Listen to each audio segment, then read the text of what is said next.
Hello hi, welcome to the channel. कैसे हैं आप सब? Again I am back with you with a very insightful lecture today, and do not consider it to be a lecture, just consider it to be a short video that we are going to discuss. Static है, थोड़ा सा Indian polity के बारे में हम बात कर रहे हैं। और इंडियन पॉलिटी में जो सबसे बोरिंग चैप्टर है उसको आज हम बड़े सिंपल शब्दों में आपको समझाने वाले हैं। हिस्टोरिकल बैकग्राउंड हमें डिस्कस करना है हमारे इंडियन कॉन्स्टिट्यूशन का। और पूरी लक्ष्मीकांत में सबसे इम्पॉर्टेंट चैप्टर जो है और सबसे बोरिंग भी है, काफ़ी ज़्यादा इससे फ्रीक्वेंट क्वेश्चंस आते हैं। फॉर एग्जांपल, डबल गवर्नमेंट किस एक्ट के अंदर आई थी, और साइमन कमीशन का ईयर क्या था, माउंट बैटन प्लान कब आया था, फॉलोड बाय वेवल प्लान क्या था, फादर ऑफ कम्युनल पॉलिटिक्स किसको कहा जाता है, then in which of the following acts reserved list were separated from transferred list, questions like that. So we need to understand that these are the probable MCQ areas. So this particular chapter is very important. But as a 12th or 11th child, you will not be able, I mean 12th and 11th child नहीं, student of class 11th and 12th, आपको ये चीज़ नहीं समझ में आती है। तो पहले तो हम थोड़ा समझ लेते हैं कि अंग्रेज़ों को चाहिए क्या था। आखिरकार ऐसा क्या था भारत में कि वो इस तरफ आए। और जो अक्सर ये बातें चलती है ना कि अंग्रेज सिर्फ लूटने आए थे, शासन करने आए थे, तो क्या इसमें कितनी सच्चाई है? देखिए, यूरोपियन जो कॉन्टिनेंट है, सब कॉन्टिनेंट उसको भी कहा जा सकता है, अपने आप में बहुत बड़ी ज्योग्राफी है। उसको इंडस्ट्रियल रिवॉल्यूशन जैसा एक वरदान मिल गया था। उसके पास स्टीम इंजन थे, उसके पास आयरन के जो इंडस्ट्रीज हैं वो ग्रो कर रहे थे। काफ़ी एडवांसमेंट हो रहा था, लिटरेचर भी वहाँ पे ग्रो कर रहा था। तो पूरा यूरोप जो था वो एक एक रेवोल्यूशन के फेज से गुजर रहा था। और इसमें फ्रांस, द फादरलैंड फ्रांस कहा जाता है ना, ला फ्रांका, और जर्मेनिया का कंसेप्ट, जर्मनी, ब्रिटानिया, ब्रिटेन, और इटली भी इसमें शामिल था। तो ये लोग कहीं ना कहीं अपने पूरे पॉलिटिकल सिस्टम को चेंज कर रहे थे। पॉलिटिकल सिस्टम बिना पूंजी के, बिना पैसे के चेंज हो नहीं सकता है। इनके पास इकोनॉमिक रिसोर्सेज तो वहाँ पे लिमिटेड थे। भाई पहले क्या थे, ये लोग सब सब जगह हंटर गैदरर्स थे, बाद में सेटलर्स बने, फिर उसमें कुछ क्राफ्ट्समैन थे, कुछ रूल्ड थे, कुछ रूलिंग थे, समथिंग लाइक दैट। तो यहाँ पे जो पॉलिटिकल रिवॉल्यूशन हो रहा था उसके लिए इकोनॉमिक सपोर्ट की रिक्वायरमेंट थी। इनके पास लिटरेचर में पर्जिया से, जब वो ग्रीक में ट्रांसलेट हुआ, लैटिन में ट्रांसलेट हुआ, पर्जियन से कुछ लिटरेचर, क्योंकि देखिए ज्योग्राफी समझिए, भारत से सटा क्या है, पाकिस्तान, ईरान, है ना। पाकिस्तान, ईरान, तुर्की वाला इलाका ही पर्शियन एम्पायर था।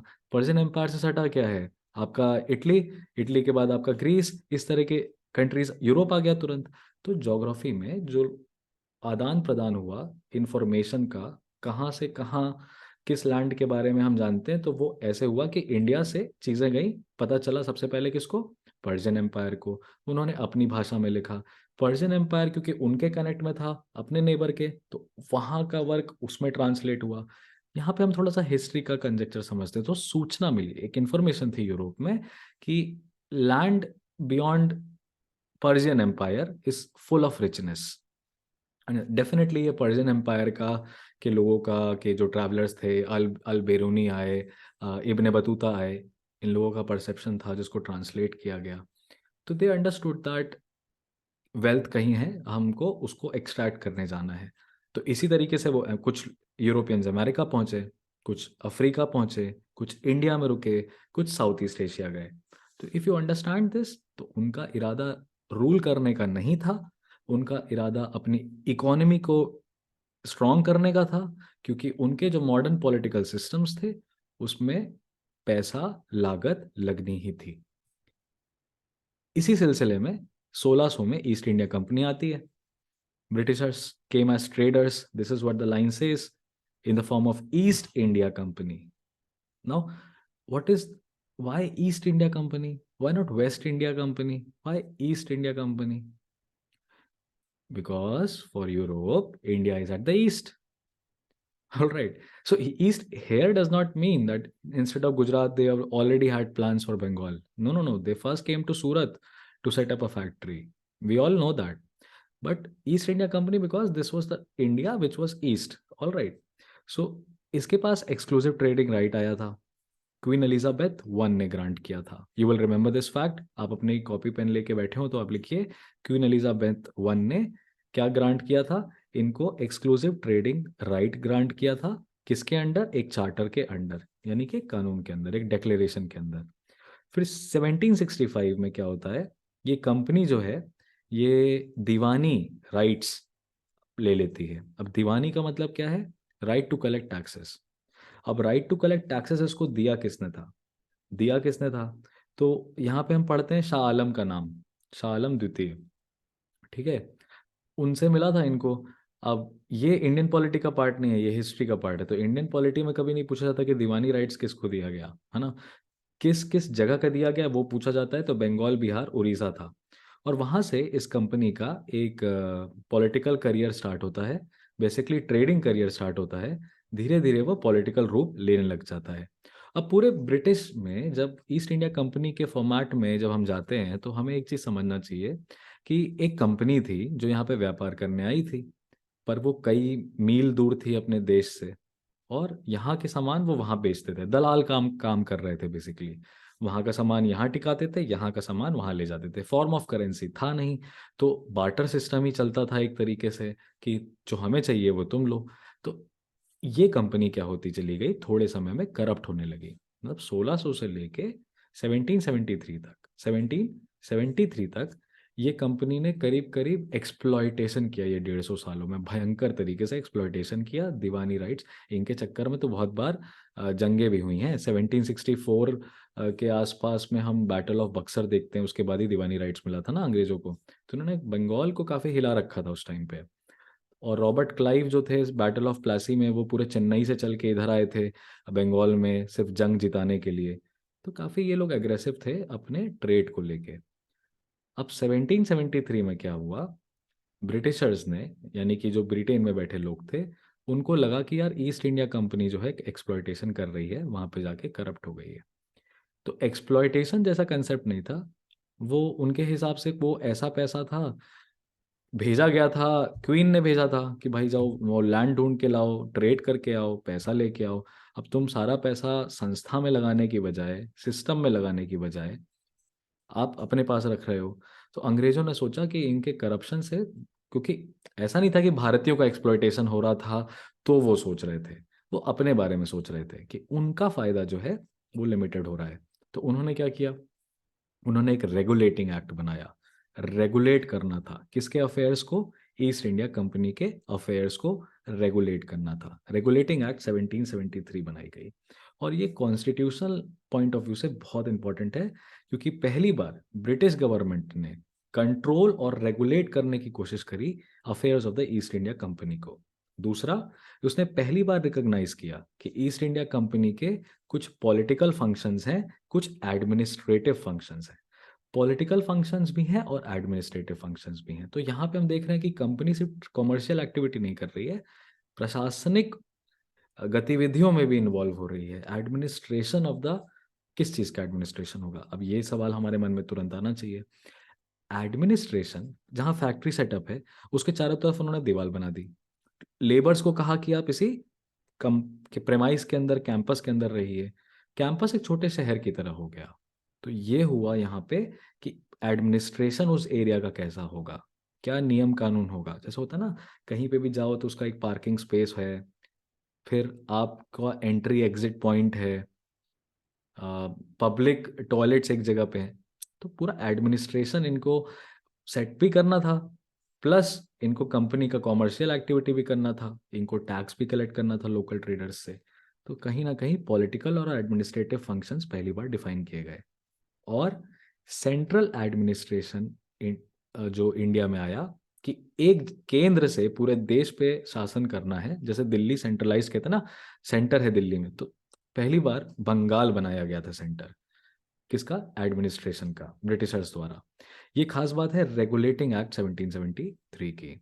अब थोड़ा आगे बढ़ते हैं। हुआ क्या कि इस एक्ट के थ्रू पहली बार बंगाल के गवर्नर को गवर्नर जनरल ऑफ बंगाल बोला गया। Governor general of Bengal.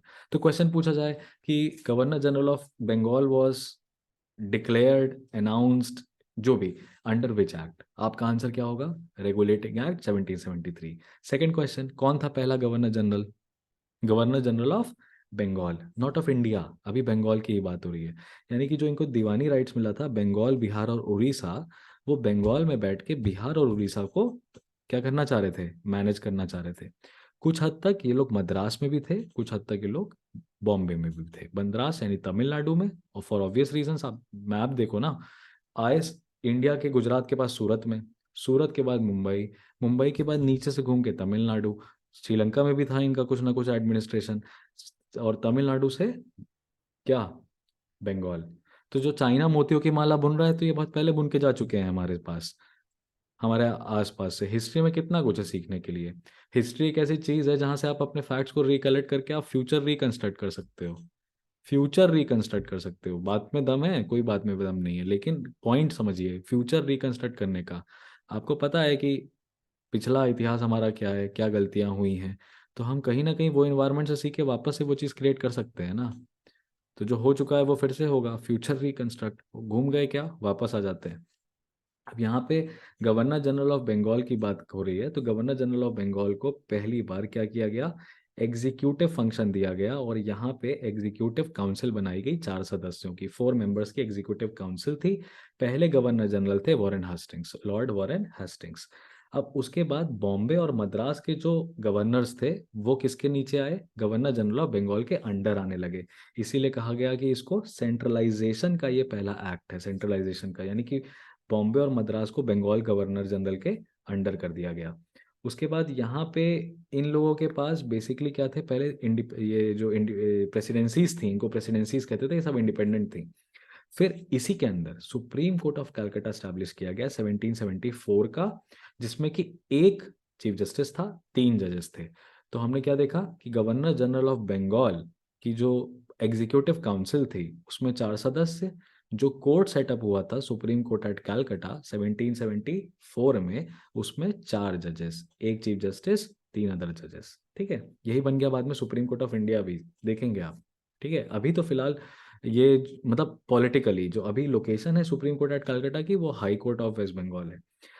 Servants of the company जो थे, किसी भी तरह का प्राइवेट ट्रेड नहीं कर सकते थे, ब्राइब्स नहीं ले सकते थे, और किसी भी तरह के प्रेजेंट्स नहीं ले सकते थे लोकल लोगों से। रीजन समझ में आया ना आपको? करप्शन। ठीक है, तो अंग्रेजों ने रोक दिया, ब्रिटेन पार्लियामेंट ने रेगुलेटिंग एक्ट बनाया उनके लिए, वहां की पार्लियामेंट ने, और रोक दिया इस चीज को। उसके बाद ये जो ब्रिटिश गवर्नमेंट का कंट्रोल है कंपनी पे बढ़ता हुआ नजर आता है।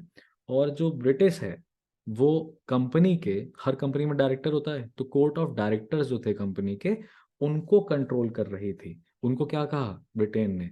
कोर्ट ऑफ डायरेक्टर्स को ये कहा कि आपका जो भी revenue matter, civil matter, military matter, कुछ भी है, आप जो भी कर रहे हो वहां पे, देखो, ये कंपनी ऐसी थी जिसके पास अपनी फोर्स थी, मिलिट्री थी। पहले अटैक किया राजा पे, फिर अपने मतलब का राजा बिठाया वहां पे, फिर उससे रेवेन्यू कलेक्शन के अधिकार लिए, फिर अपनी जगह को फोर्टिफाई किया, उसके अंदर एडमिनिस्ट्रेशन की अब बात हो रही है यहाँ पे। समझ रहे हो आप? बहुत इत्मीनान से ये लोग अपना जो कदम है ना बढ़ाते चले गए। इनको नहीं पता था कि ये क्या कर रहे हैं, बस लालच इतना ज्यादा था कि बैठ जाएं, जितना कमा सकते हैं कमा लें, यहाँ से बड़ा सस्ता सा यहाँ पे सब चीज मिल जाती है, बड़े दिलदार टाइप के लोग हैं, इनका माल ले जाके यूरोप में टिकाओ, वहां बहुत महंगे में बेचते थे ये सब। यही तो करप्शन था। टैक्स भी ले रहे हो, हमारा पैसा लेके अपने आप को मैनेज कर रहे हो, यहाँ पे खुद रोटियां तोड़ रहे हो, और हमारा माल वहां महंगे में बेच रहे हो जाके, ऑब्वियसली। पर अगर उनके पॉइंट ऑफ व्यू से एक बार को अगर हम, आई एम नॉट जस्टिफाइंग, वो जो कर रहे थे वो सही है, पर क्या हम कुछ कर सकते हैं? उखाड़ सकते हैं ब्रिटेन का आज कुछ? क्या उखाड़ सकते हैं ब्रिटेन का? कुछ नहीं उखाड़ सकते। कहने की बातें हैं, ये नेशनलिज्म कब टेररिज्म में बदल जाए, और क्या। यही तो बात, पॉइंट यही है ना, कि आप बहुत ज्यादा राष्ट्रीय हो जाओ, सबका बदला लेगा रे तेरा फैजल, पॉसिबल नहीं है ना, प्रैक्टिकल नहीं है ये। इतना नेशनलिस्ट नहीं होना है। अब हिस्ट्री को हम नहीं बदल सकते। जरा उनके पॉइंट ऑफ व्यू से एक बार सोचिए, इतना बड़ा त्याग करके, घर इतना छोड़ के दूर, दूसरी जगह पे पैसा कमाने आए हुए हैं। भाई, कि भारत में अभी लोग नहीं जाते? बिल्कुल जाते हैं, काम करने जाते हैं, व्यापार करने जाते हैं, नौकरी करने जाते हैं। गल्फ कंट्रीज में भी पढ़ रहा था मैं कि बहुत सारे, करीब करीब 10 10,70,000 समथिंग समथिंग लोग जो हैं वहाँ पे हैं, काम कर रहे हैं भारत देश के। तो ये बहुत बड़ा आंकड़ा है। सॉरी, हाँ, 10,70,000 तो बहुत बड़ा आंकड़ा है अपने आप में, ये आपको नहीं लगता? कर रहे हैं काम। तो उन्होंने जो जाके उनसे पूछो, उनके फैमिली से जाके, घर परिवार से मिलना नहीं होता है, मुश्किल काम है, तो वो कर रहे थे, तो भाई क्यों ना पैसा कमाते। तो उन्होंने भर के एक्सट्रैक्ट किया। इस चीज़ को सबको कंट्रोल किया गया रेगुलेटिंग एक्ट में। जो भी रेवेन्यू मैटर है, मिलिट्री मैटर है, तुम्हारा कोई भी मैटर है, तुम अब ब्रिटेन से गवर्नमेंट को बताओगे। तो हमने रेगुलेटिंग एक्ट 1773 में देखा, सुप्रीम कोर्ट ऑफ इंडिया बनाई गई, governor general governor general of Bengal बनाया गया। वॉरेन हेस्टिंग्स पहले गवर्नर जनरल बने। मद्रास और बॉम्बे के लोग इसके अंडर आ गए, गवर्नरिंग के अंडर आ गए। और एग्जीक्यूटिव काउंसिल में 4 सदस्य थे, सुप्रीम कोर्ट ऑफ इंडिया में 4 जजेस थे। और ब्रिटेन गवर्नमेंट का कंट्रोल कंपनी के ऊपर बढ़ता चला गया। बोर्ड ऑफ डायरेक्टर्स को रिपोर्ट करना था, और कंपनी के सर्वेंट्स किसी भी तरह का प्राइवेट ट्रेड नहीं करते थे। तो हो गई कंपनी रेगुलेट। इसके बाद कुछ दिक्कतें थी रेगुलेटिंग एक्ट में 1773 की। तो 1781 में एक थोड़े बदलाव किए गए इस एक्ट में, उसको कहा जाता है एक्ट ऑफ सेटलमेंट। तो 1781 का एक्ट ऑफ सेटलमेंट क्या था? रेगुलेटिंग एक्ट 1773 के चेंजेस। ठीक। इसके बाद जो सेकंड एक्ट इंपॉर्टेंट है वो है Pitt's India act. Pitt's India act कब आया? 1784, यानी 1773 से 11 साल बाद 1784 में पिट्स इंडिया एक्ट आया। ठीक, सेकंड एक्ट है ये। पिट्स इंडिया एक्ट के बाद हम पढ़ेंगे charter act 1833, charter act 1858, Indian independence act 1947। उसके पहले हमें गवर्नमेंट ऑफ इंडिया एक्ट पढ़नी है। 3 गवर्नमेंट ऑफ इंडिया एक्ट हम पढ़ते हैं, 1858 की, 1919 की, 1935 की। तो गवर्नमेंट ऑफ इंडिया एक्ट 1858 के बीच में और गवर्नमेंट ऑफ इंडिया एक्ट 1990 के बीच में कितने साल का अंतर है? 70 साल का तो अंतर दिख ही दे रहा है। 60-70 साल का अंतर है। इन 60-70 साल के अंतर में जो एक्ट आई उसको हम कहते हैं Indian councils act. Indian councils act तो 62 की है, 91 की है, 09 की, 1909 की है। इन इंडियन काउंसिल्स एक्ट में क्या चेंजेस आ रहे हैं पहले वो समझ लेते हैं। पर पिट्स इंडिया एक्ट 1784 को कंप्लीट करने के बाद, पिट्स इंडिया एक्ट 1784 में ये एहसास किया गया, इस चीज़ का रियलाइजेशन आया 11 साल में कि कंपनी को बहुत ज़्यादा रिपोर्टिंग करनी पड़ रही है। वो पहले काहे का रिपोर्ट दे रहे थे? रेवेन्यू मैटर्स का, टैक्स वैक्स कलेक्ट किया, सिविल मैटर्स का, और मिलिट्री अफेयर्स का। तो यहाँ पे ये देखा गया कि भाई गवर्नर जनरल ऑफ बंगाल है और कितने लोग हैं उसके साथ जुड़े हुए? 4 लोग, एग्जीक्यूटिव काउंसिल। तो ये 5 लोग मिलके इतनी बड़ी रिपोर्टिंग नहीं कर पा रहे, क्योंकि कंपनी का ट्रेड समझ सकते हैं कि बहुत ज्यादा था। तो कंपनी में के फंक्शंस 2 हिस्सों में तोड़ दिए गए। क्या? एक कॉमर्शियल हिस्सा कर दिया गया, है ना, एक पॉलिटिकल हिस्सा कर दिया गया। कॉमर्शियल हिस्से का काम व्यापार करना था, पॉलिटिकल हिस्से का नाम कंपनी का एक्सपेंशन था, और जो भी आप कह लीजिए वहाँ के लोकल राजा से मुलाकात, बातचीत, मिलिट्री के प्रोटेक्शन देना एंड ऑल दैट। कंपनी का कॉमर्शियल फंक्शन अलग हुआ, कंपनी का पॉलिटिकल फंक्शन किस एक्ट के अंदर अलग हुआ दोस्त? पिट्स इंडिया एक्ट 1784 के अंदर। और 2 चीज़ें बना दी गई, एक बोर्ड ऑफ कंट्रोल बना दिया गया, एक बोर्ड ऑफ डायरेक्टर बना दिया गया। तो board of director commercial matter को देखेगा, board of control administrative matter को देखेगा, और इसी को हम कहते हैं सिस्टम ऑफ डबल गवर्नमेंट। ये कंसेप्ट आज हमें सेपरेशन ऑफ पावर्स के रूप में दिखाई देता है। कैसे? एग्जीक्यूटिव अलग है, लेजिस्लेचर अलग है, जुडिशरी अलग है।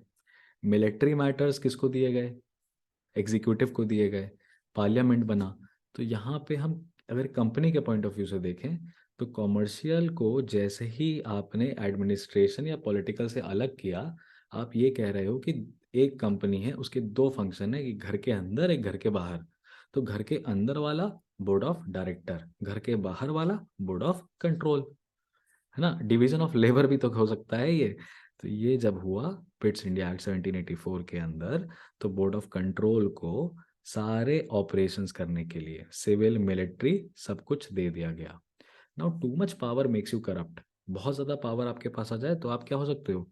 करप्ट हो सकते हो, है ना, करप्ट हो सकते हो। और इनके पास पता है क्या एक पावर आ गई? पहली बार ऐसा हुआ कि ब्रिटेन के ईस्ट इंडिया कंपनी के जो भी लैंड पोजेशंस, जो कुछ भी इंडिया में है, उसको कहा गया British possessions in India. British possessions in India, and the British government was given the supreme control over companies' affairs and its administration in India. Board of control के माध्यम से. Are we clear with this? 1784 तक एक तरीके से Britain government ने East India company को सब तरफ से जकड़ दिया था और अपना हाथ इस जमीन में डालना स्टार्ट कर दिया था. यहां से कुछ समय तक चीजें बढ़िया चलती रही. 1784 से लेके बेसिकली 1793 तक चीजें बढ़िया चली. 1793 में एक चार्टर एक्ट आया. पहला चार्टर एक्ट 1793 में आया. उसमें कुछ ऐसा सिग्निफिकेंट नहीं था जो पहले से अलग हो, इसीलिए हम उसको स्टडी नहीं करते हैं. उसके बाद 1813 में आया था. फिर एक जो मेजर आया वो 1833 में आया. तो मैंने आपको क्या बताया, कितने चार्टर एक्ट पढ़ने थे हमें? 2 चार्टर एक्ट पढ़ने हैं. एक 1833 का पढ़ना है और एक 1853 का पढ़ना है. 2 चार्टर एक्ट पढ़ने हैं, 3 इंडिपेंडेंस एक्ट पढ़ने हैं, और उसके बाद 3 काउंसिल्स एक्ट पढ़ने हैं. और पिट्स इंडिया एक्ट और रेगुलेटिंग एक्ट अलग अलग हैं. क्लियर है? अब चार्टर एक्ट 1833 पे आ रहे हैं. तो ये हुआ हमारा तीसरा act, charter act of 1833. Regulating act 1773, Pitt's India act 1784, charter act 1833. Charter act 1833 में कुछ मेन बातें कही गई, वो हम डिस्कस करेंगे. हमने क्या देखा था पिट्स इंडिया एक्ट के अंदर? नहीं, हमने देखा था रेगुलेटिंग एक्ट के अंदर गवर्नर ऑफ बंगाल को बनाया गया governor general of Bengal. Correct है? अब चार्टर एक्ट 1833 में देख रहे हैं कि गवर्नर जनरल ऑफ बंगाल को गवर्नर जनरल ऑफ इंडिया बना दिया गया. गवर्नर जनरल ऑफ इंडिया बना दिया गया. लॉर्ड विलियम बेंटिक जो हैं वो first governor general of India बने. क्यों बनाया गया इनको? ज़्यादा पावर दी गई, सेंट्रलाइजेशन हो रहा है, कंसोलिडेशन हो रहा है पावर का. तो गवर्नर जनरल ऑफ बंगाल जब गवर्नर जनरल ऑफ इंडिया बन गया तो उसके पास सारे सिविल और military powers all over India के लिए आ गए. और पहली बार एक इंडियन टेरिटरी के लिए गवर्नमेंट बनाई गई जिसका पूरी ब्रिटिश इंडिया की पोजीशंस पे कंप्लीट अथॉरिटी थी. ठीक है? अब यहाँ पे एक चीज हुई. क्या? गवर्नर जनरल ऑफ बंगाल के पास अभी भी देखिए कानून बनाने की पावर एक तरीके से नहीं है. मतलब कि कहीं पे भी हम ये नहीं देख रहे कि लेजिस्लेटिव फंक्शंस के बारे में बात हो रही है, क्योंकि पूरा लेजिस्लेशन, पूरा कानून ब्रिटिश की पार्लियामेंट बना के भेज रही थी इनके लिए.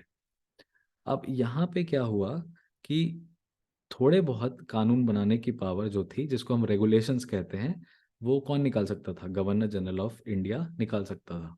गवर्नर जनरल ऑफ बंगाल भी निकाल सकता था. लिमिटेड था. और जो गवर्नर्स थे कहाँ के? बॉम्बे के, मद्रास के, उनके पास भी ये पावर थी.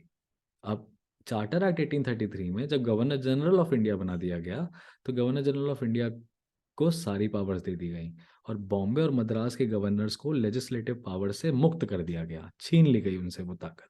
ठीक है? और पूरा ब्रिटिश इंडिया के लिए गवर्नर जनरल ऑफ इंडिया बना सकता था. अभी तक जो भी कानून बनता था उसको रेगुलेशंस कहते थे. कब तक? 1833 के पहले तक. 1833 के चार्टर एक्ट के बाद जो भी कुछ बनने लगा अब उसको एक्ट्स कहने कहा जाने लगा. ये भी क्वेश्चन आता है कि क्या कहते थे कानून जो लेजिस्लेशंस बनते थे. ठीक है? और ईस्ट इंडिया कंपनी के कॉमर्शियल बॉडी की तरह ख़त्म कर दिया गया, फंक्शंस उसके ख़त्म कर दिए गए, पूरी तरीके से वो एडमिनिस्ट्रेटिव बॉडी बन गई. और ये कहा गया कि ये जो भी ब्रिटिश पोजेशंस हैं इंडिया के, ये किसके ट्रस्ट में है, किसके भरोसे पे है? मैजेस्टी के, उसके एयर्स पे, उसके सक्सेसर्स पे. In the trust of his majesty, in the trust for his majesty, his heirs and successors. यानी कि ब्रिटेन गवर्नमेंट, ब्रिटेन पार्लियामेंट 1833 में पूरा मन बना ली थी कि ये जो भी हमने यहाँ पे कब्जियाया है, जो भी कुछ है वो हमारा है, हमारे बच्चों का है और उनके बच्चों के बच्चों का है. ठीक है? कहीं ना कहीं इकोनॉमिकली उनके लिए बहुत फायदेमंद जगह रही होगी. ठीक है? तो ये चीज़ थी. अब चार्टर एक्ट 1833 ने एक open competition for services, civil services का एक प्रॉब्लम आइडिया मूट किया, पर क्या है कि सहमति नहीं हुई और कोर्ट ऑफ डायरेक्टर्स ने मना कर दिया. सिविल सर्वेंट्स क्या करते? फैक्ट्री का संचालन देखते, भाई एडमिनिस्ट्रेशन ही देखते फैक्ट्री का, ज़्यादा अच्छे से रिपोर्टिंग होती, किसको तकलीफ होती, घर के अंदर जो बैठा था, घर के अंदर कौन बैठा था, कोर्ट ऑफ डायरेक्टर्स। तो कोर्ट ऑफ डायरेक्टर्स को तकलीफ थी, उन्होंने मना कर दिया, उन्होंने कहा कोई सिविल सर्विसेज का कंपटीशन नहीं होगा, कोई ओपन नहीं होगा, और हमें किसी भी तरह के सिविल सर्वेंट्स की रिक्वायरमेंट नहीं है, कोई भारतीय तो बिल्कुल भी नहीं आएगा हमारी फैक्ट्री के अंदर। समझ रहे हो? तो ये सिचुएशन आपको ऐसे याद रहेगी कि चार्टर एक्ट 1833 में सेंट्रलाइजेशन हुआ, कंसोलिडेशन ऑफ पावर का हुआ, गवर्नर जनरल ऑफ बंगाल को गवर्नर जनरल ऑफ इंडिया बना दिया गया, मद्रास और बॉम्बे से उसकी कानून बनाने की शक्तियां छीन ली गई, पूरे फंक्शंस सिविल और military functions governor general of India को दे दिए गए। जो अब कानून बनाए जाएंगे उनको एक्ट्स कहा जाएगा। ईस्ट इंडिया कंपनी को कॉमर्शियल फंक्शन से मुक्त कर दिया गया और उसको एक तरीके से एडमिनिस्ट्रेटिव फंक्शन दे दिए गए। ब्रिटिश पोजेशंस इन इंडिया जो कोई भी थे वो अब मैजेस्टी के ट्रस्ट के लिए थे, उनके बच्चों के लिए थे, और एक तरीके से सिविल सर्विसेज का भी जो आइडिया था वो फेल होते हुए नजर आया। 1833 का ये एक्ट हमारे लिए यहाँ पे खत्म हो जाता है। क्लियर है? अब 1833 के बाद अब हम चौथे एक्ट की तरफ बढ़ रहे हैं, जो है चार्टर एक्ट 1853। पेशेंस मत खोइएगा, ईयरफोन लगा के सुन रहे हैं, आराम से बैठिए, जैसे आपको कहानी की तरह बता रहे हैं सुनते हुए चले जाइए।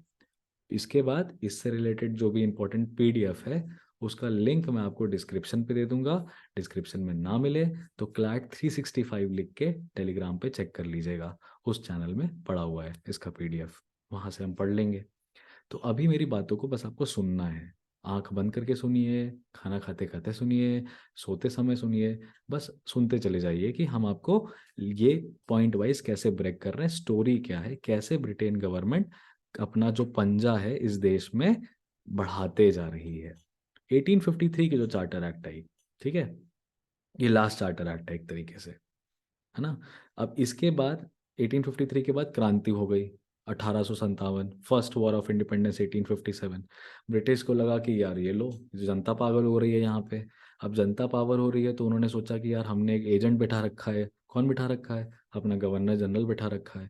अब गवर्नर जनरल ऑफ इंडिया की विफलता ही तो थी कि इतना बड़ा आंदोलन हो गया, पहुंच गए मुगलों के पास, बहादुर शाह जफर के पास कि हुजूर तुम ही हो हमारे राजा, वापस से हमारी दिल्ली पे बैठ जाओ, तख्त पे बैठ जाओ, हमको राज करो, तुम्हारे अंदर शासन बढ़िया था, और अंग्रेजों से हमें मुक्त करो, ये तो सुन ही नहीं रहे हमारी।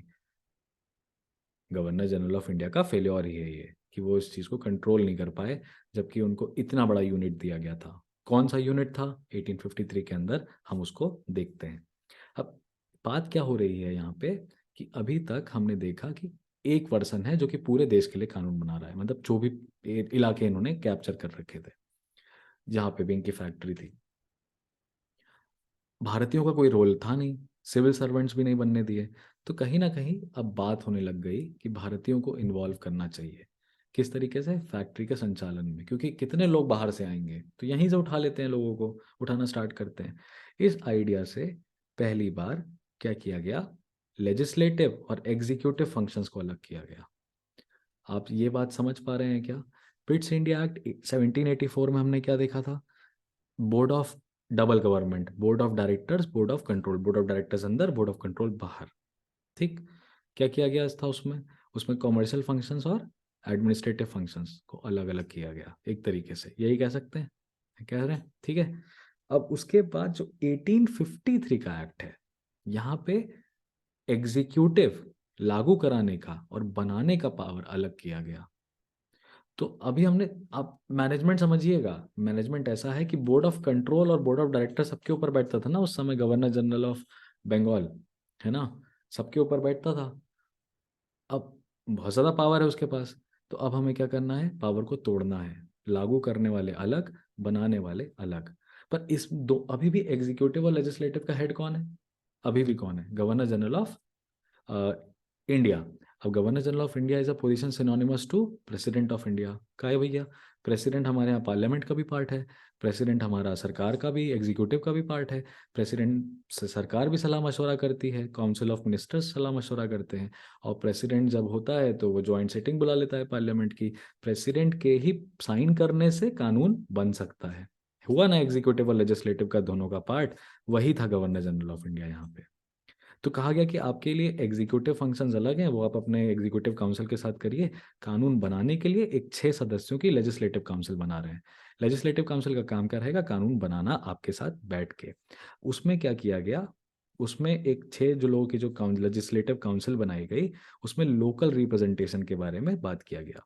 यानी कि 6 सदस्यों में से बेसिकली 4 सदस्य जो थे, 4 सदस्य जो थे वो प्रोविंशियल गवर्नमेंट्स जो थी मद्रास में, बॉम्बे, बंगाल और आगरा, यहाँ के जो प्रोविंशियल गवर्नमेंट्स थी इनसे अपॉइंट होने थे। ठीक है, local local governments of Madras, Bombay, Bengal से हमें 4 मेंबर्स अपॉइंट करने थे। किसमें? किसमें? गवर्नर जनरल ऑफ इंडिया के लेजिस्लेटिव काउंसिल में, 6 में से 4। ठीक, और इस 1853 के एक्ट के अंदर सिविल सर्विसेज इंट्रोड्यूस कर दिया गया।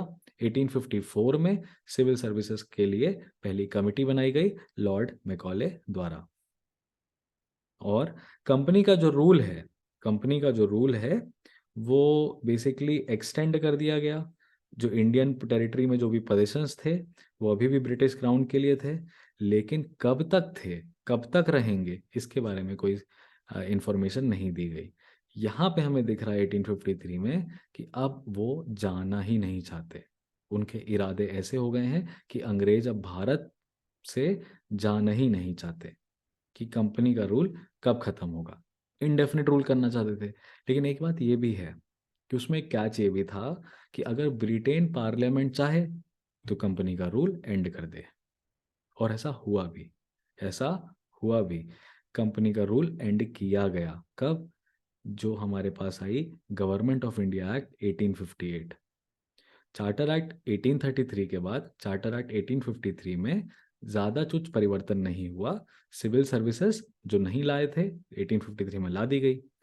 फिर क्या हुआ? एग्जीक्यूटिव और legislative functions governor general of India के अलग किए गए।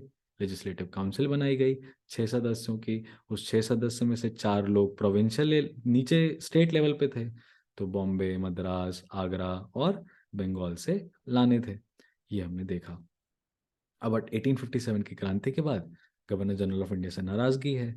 गवर्नर जनरल ऑफ इंडिया से नाराजगी है तो क्राउन अब कह रहा है, क्वीन कह रही है कि अब तो बाबा ये पोजीशंस हमारे ही हैं, हमारे ट्रस्ट में हैं, तो मेरी जिम्मेदारी है कि मैं इसको बचाऊं। और जब मैं इसको बचाऊंगी तो कैसे बचाऊंगी? रूल करूंगी, डायरेक्ट अपने अंडर ले लूंगी, रोज हिसाब किताब करूंगी। गवर्नमेंट ऑफ इंडिया एक्ट 1858 में वही किया गया। क्यों? क्योंकि गुड गवर्नमेंट बनाने की कोशिश थी।